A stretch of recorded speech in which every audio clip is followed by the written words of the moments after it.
গতকাল রাতে মৌলভীবাজার জেলার শ্রীমঙ্গল উপজেলার চা বাগানের পাহাড়ি এলাকায় একটি মাদক বিরোধী অভিযান পরিচালনা করে। র্যাবের কাছে সংবাদ ছিল যে ওই চা বাগান এলাকার একটি পরিত্যক্ত বাড়িতে মাদক সিন্ডিকেটের কিছু সদস্য একত্রিত হয়ে মাদক সেবন এবং মাদক কারবারে লিপ্ত রয়েছে। র্যাবের উপস্থিতি টের পেয়ে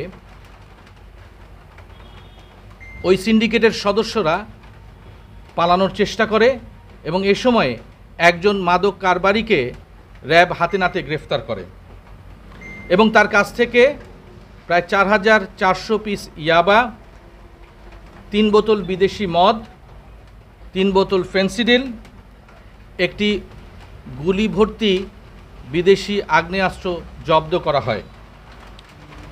তিনি একজন ব্রিটিশ নাগরিক